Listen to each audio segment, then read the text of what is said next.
I am Deb Coviello, the Drop-In CEO, and I'm grateful that you have joined us for another episode of the podcast where week after week, I always show up here because I want to provide you the best insights that I can, whether you are a C-suite leader or somebody up and coming in your career that simply wants to have a greater impact. Again, these are secrets of the C-suite that I love sharing with you.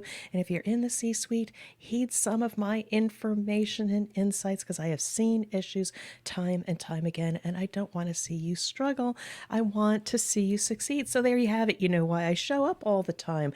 But I think I'd want to catch you up a little bit on behind the scenes of the Drop-In CEO. What's been going on in my life? Maybe it's relatable, but I just want to share a bit with you before I go into mistakes you don't want to make, especially when you get to the C-suite. I've been there, and it can wreak havoc on an organization, but I'll go there in a minute. So, keeping up with the Coviellos. That sounds like a reality show. A lot's been going on in my life, and I am grateful to share. We just came off an amazing, amazing cruise to Alaska with 20 of our closest friends and family. And cruising is not for everybody, but for us, we simply enjoy having new experiences. And yes, we are sharing our experiences with 3, 4, 5,000 people in confined quarters. But once you get to your destinations, if you could just open your mind to the beauty and the experiences you have, I do highly recommend Alaska. We had the most amazing weather, all the service, whether we were on the ship or out and about. Being a tourist, we were served well, and we have memories, so many memories. But again, it's not for everybody, but I definitely recommend it if you've not been. And a couple other things coming up on my life. We have so many great family things happening. As many of you know who have been with me for some time, I'm originally from New Jersey, so we'll often venture back to the East Coast for celebrating family. I got my sister-in-law's retirement. My son's wife is finally arriving from Europe, so we're going to get a chance to meet her. There may be a wedding, a formal wedding at some point then, and you never know, we may be visiting for other reasons. And also my daughter, you've been hearing me talk about my daughter getting ready to, one, she's relaxing right now, but getting ready for the 3 years of graduate school now. On the upside, we don't have to visit her. She has decided to stay home, work, stay at home, save on the expenses, and commute for graduate school. So we get our daughter home for at least the next 3 years. But there's a lot going on in our life. So if you aren't exhausted from all of that, the only way that we can manage all of that is the fact that I've learned to let go a little bit. I'm not as committed to so many volunteer activities. Not every detail is urgent. And if it's not urgent, can I reschedule it? And by the way, I'm not working as much on the weekends. And by the way, sorry if I don't respond to you. I am sorry because I'm just not sweating as much. I'm not working so hard. I am truly working smarter and continuing to do so because, quite frankly, again, we should be working to live, not live to work. And I've got so much going on in my life, and I really, really want to enjoy it. So when I show up here today on the podcast, it's because I really care about this work. It's very, very important for me to be able to connect with you, share my insights so you don't have to struggle. But a quick life lesson before I go into the professional lesson at hand is that before you go too fast, life is going to pass you by. You need to find ways to manage your time and all that you have on your schedule in such a way that you can really be present and enjoy life. And I know if you're a parent, if you're an aunt or an uncle heavily involved in children's activities, it's hard. The years just fly by when there's so many things going on. But I highly, highly recommend get help. Get help in managing all of that, or really reflect on all of the things that you are doing, and do they all bring you joy, or are these things that just accumulated over time that you can't really experience joy in your life? So I'll get off my pedestal from that, and let's just get to some of the insights that I want to share with you. Again, I'm speaking to C-suite leaders or people that are in higher level parts of the organization, what not to do, and better ways of behaving, because you can negatively be impacting the organization and the way you're leading. But if you're not yet in those senior leader positions and you're aspiring and you're looking at these leaders, I'm going to be sharing with you insights that you can leverage right now as you start start building your leadership presence in an organization. So by the time you get to those positions of impact or maybe a C-suite title or position, you have the tools you need to be that leader that others will follow, regardless of the situation, because they trust you, because they have your best interest at heart. So let's talk about a problem that I have not only seen recently, but I have seen over and over and over again. Sometimes organizations wait too long. They know there's problems coming about. They may not be meeting their sales targets. They know they're having issues with some of their customers, but they wait too long to do the heavy, important work. They're kind of just waiting. It's not urgent yet because they're dealing with other things. But the problem is with leaders is that when finally there's a crisis or a huge, huge initiative, they go like gangbusters. They start issuing emails. They create all of these PowerPoints, and then they communicate, and cascade it down the hill and expect the rank and file to execute. And by the way, we'll do a little bit of change management in the process just because we know we have to do it. But I will tell you, because they don't do it the right way and they don't slow down during this time of urgency, they're going to blow over the people, they're going to roll them over, and you're not truly going to engage people's hearts and minds in the process. Now, I'm not trying to scare you, I'm trying to set the stage, because if you can relate to this, I suggest you listen to some of my thoughts. Now, recently, I was part of an initiative that needed to kick off. And yes, there was a sense of urgency. And we understood. They communicated why were we at this time and place. And we were organizing, prepping, planning, etc., and starting to roll up our sleeves and get into the tactical work. Yes, that's how we're programmed. We are programmed that way to just go. We shoot, then we aim, then we fire. It's not the way. It is just not the way. So I advise that as a leader, as you're navigating and trying to hurry up and do the right thing, be disciplined. Be disciplined as a leader to do a few things. Pause, slow down, and talk to your people like humans. Pause and take some time at every opportunity and ask them, why are we here?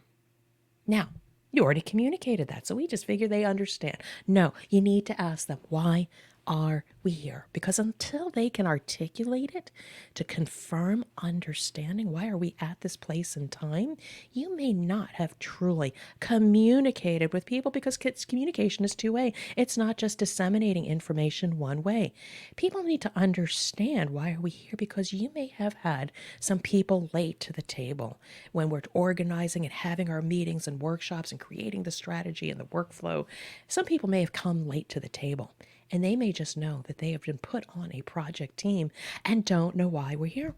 And then you lose that productivity. You lose their mind. You might even get them frustrated. They might not show up next time because they said, this doesn't apply to me. Not interested, or they just don't get it. So make sure you spend some time at the beginning and just ask people, why are we here?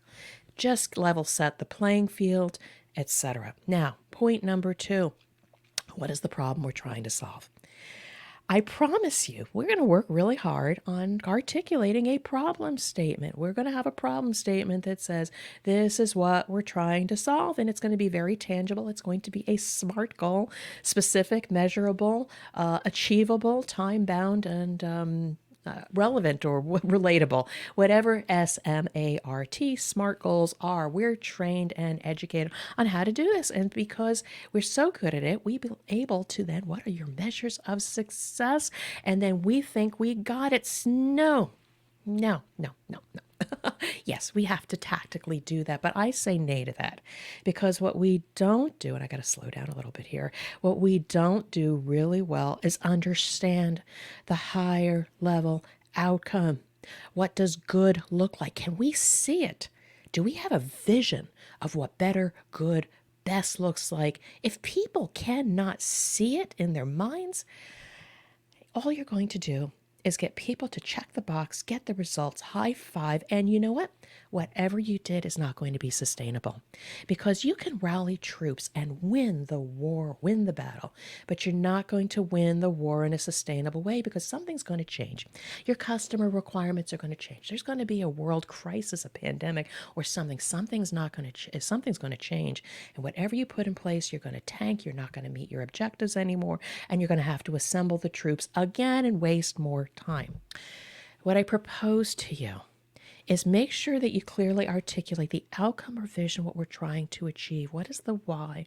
The deeper why that is relatable, that everybody can see, that they can pull into their hearts.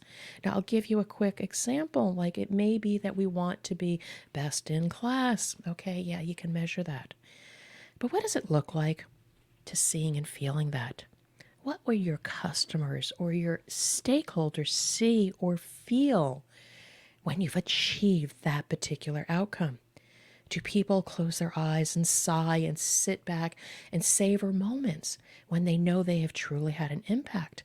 When people start advocating for your cause and understand profusely why we're doing that, when people are all moving forward as one because they can all see the vision.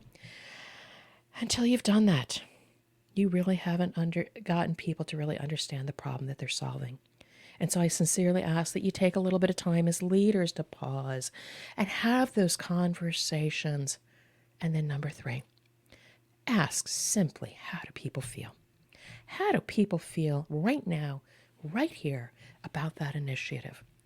You're going to get a mixed bag. But unless you get these feelings out there, it's going to be the 800-pound gorilla in the room that's going to hold you back from truly getting everybody's hearts and minds out there. You might even gain some valuable insight from the naysayers, the people that don't feel good, the people that are frustrated. You need to understand why they're frustrated. They may have been thrown into a situation right now where they have a boatload of work already that they need to do. And mind you, now they've got to do all of this on top of it. They could be angry. They could be very frustrated. And you need to give people the time to articulate how they feel. Now, some people could be excited. We need to know why they're excited because we always think about asking for feedback and how do people feel is negative. But let's lean into those people that are excited for the opportunity, that are optimistic about it, because we need to harness that energy and understand where their mindset is and why do they feel that way. And by having these conversations about those that are frustrated, those that are cautious, uncertain, they're not fully convinced, they're not fully on board, or those optimists, wherever they're at in the spectrum, you need to get those feelings out there. Leaders are so undisciplined and impatient to get to the work at hand. When you blow over, how do people feel? You're not going to have them fully engaged. You don't have to spend a whole day on this. 15 minutes. Maybe at the beginning of each meeting, hey, how's everybody feeling? And don't do it as a cursory thing. Just honestly, tell me how you feel. Some people don't want to do it in a large forum. Make sure you connect with those people one-on-one. It is so critical as a disciplined leader to make sure that people understand why they're here, the important visionary outcome that we're supposed to be solving here. What is the problem? What is the problem we're trying to say? I remember a senior salesperson tell me this thing before. Whenever there was maybe a customer complaint or an issue or somehow we had to replace the material, he said it's not about, being perfect, but it's about how you have their back, even when you have a hiccup, that gives customers the peace of mind that you may not be the best, you may not be perfect, but you are the favorite. Being the favorite is an outcome or a pursuit or a vision. People can see what being the favorite looks like or feels like. That's not very measurable. It doesn't fit the SMART goals. But when you can feel it and know it and see it in the room, you know that you've achieved the outcome. And those are the indicators of successful initiatives, those that have great vision, that everybody can articulate the vision, but you take time. You take time to understand how the humans feel and how the humans think. That is the sign of a great leader, and I want that for you. It changes the trajectory of that initiative, that cause, that purpose, that crisis. Now, if you employ these things that I've shared with you, why are we here? What is the problem, true problem that we're trying to solve? And by the way, how do people feel? When you get people to engage with their minds and their hearts, both ways, not just one sided, both ways in two-way conversation, you're going to have a higher success rate in whatever you're doing by slowing down the pace and being a disciplined leader. You are going to see greater impact than you ever imagined. And that's my message for you. C-suite leaders, heed my word. But if you know somebody, if you got this, you get it. Say, Deb, I'm on board with you. But you know somebody in your network that doesn't get this, share this episode with them. Please share it with them because we want to elevate other people. If you're somebody up and coming, play this again. Play it again and be that leader that people need you to be. You will ascend into the C-suite or positions of more influence because you had the courage to pause and slow down to make sure everybody is coming along with you. But if you have a situation that you think you can get through, but you just need a listening partner, I am here for you. I am here for you. And you can reach out to me via my website, dropinceo.com. Go to the contact page. Just book 30 minutes with me. It's free. It's complimentary. I pay it forward. I just want to help you and impart some thoughts. By the way, I like getting to know more people. Or on LinkedIn, I show up a lot on LinkedIn. Direct message me, and it is me answering those messages. I would love one just to get to know you, but spend a few moments with you to be able to hear your stories, hear your challenges, and help you navigate with more confidence. Again, that's why I show up time and time again, the Drop-In CEO. I love to drop into your life. I love to drop into your organizations.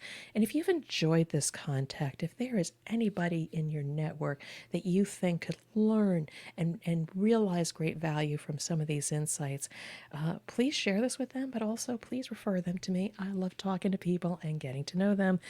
Yes, I'm a talker, but I'm also a great listener.